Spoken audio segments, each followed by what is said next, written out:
Jean-Claude, bonjour. Je te remercie d'être venu pour cette interview. Alors, je te tutoie parce que tu m'as demandé dès le début de te tutoyer puisque ça fait partie des valeurs de ton entreprise. Tout à fait. Première question, est-ce que tu peux te présenter et présenter tes activités dans cette entreprise?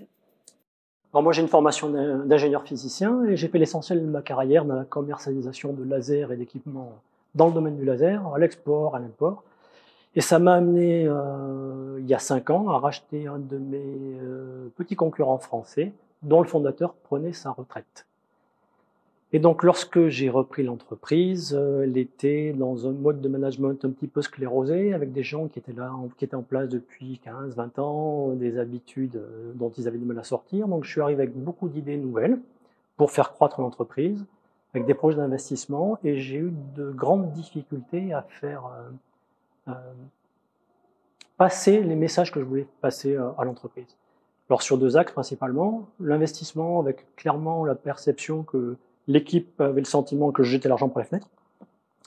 Et sur un deuxième axe, une grande difficulté à faire comprendre aux managers en particulier l'importance de se projeter à 2 ans, 3 ans pour mettre en place les actions court terme. Donc, face à ces difficultés, j'ai envisagé de faire appel à un coach, d'où la discussion qu'on a pu avoir à l'époque. Oui, donc on a travaillé en amont de ces 2 journées de coaching collectif que je t'ai proposé. Qu'est-ce que tu en as retenu de cette préparation d'ailleurs?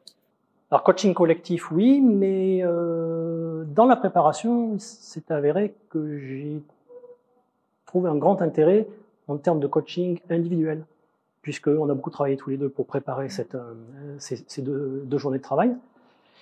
Et ça m'a permis, enfin, tu m'as amené à m'interroger moi-même sur la façon dont je véhiculais les messages, ce que j'exigeais de l'équipe, à quel rythme, etc. Donc, j'y ai vu un intérêt déjà dans la phase de préparation. Ensuite, pendant la session elle-même de coaching, alors lorsque j'ai annoncé à l'équipe qu'on allait mettre en place un coaching collectif, c'était comme d'habitude, bon, le chef jette l'argent par les fenêtres. Pourquoi on va perdre du temps, on va perdre de l'argent. Et la première demi-journée de travail, il y avait des blocages de tous les côtés et je me disais, on va pas y arriver. Ça, je m'en souviens. C'est vrai que la première matinée, ça a été, j'ai sorti les rames. Exactement. J'ai gardé le cap. C'était important, comme tu as dit, une bienveillance, une exigence bienveillante. Mais effectivement, la première matinée, il a fallu garder le cadre. Et l'après-midi, ça s'est détendu. Complètement. Et le deuxième jour, c'était extraordinaire avec une très grande participation de tout le monde. Alors, on dit que la nuit porte conseil, il y a aussi la nuit, après une première journée de coaching, fait beaucoup bouger les mentalités. Il y a un processus, ça y est, qui a démarré et qui se continue, qui se prolonge dans le temps. Donc, c'est vraiment extraordinaire comme phénomène à voir. Donc, ça, c'est ce que tu as observé au niveau des 2 jours de team building. Mais après, qu'est-ce qui s'est passé? Déjà, juste après, les gens sont venus me voir en me disant, finalement, c'était une bonne idée de faire ce coaching. Donc, déjà, un bon point positif. Et surtout, alors c'est pas magique non plus, mais ça a permis à l'entreprise de vraiment se poser les bonnes questions et de se dire, c'est peut-être pas complètement idiot de s'interroger sur les modes de fonctionnement auxquels on est habitué depuis 20 ans et d'essayer de changer, d'évoluer, de comprendre. L'équipe a également compris la notion de retour sur investissement et ça a permis à chacun de se positionner différemment par rapport au message que je pouvais apporter. Donc, qu'est-ce que tu as observé par rapport à ton équipe? Ils se sont posé des questions, ils se sont dit, tiens, ça a du sens. C'est bien qu'on ait fait ça, pardon.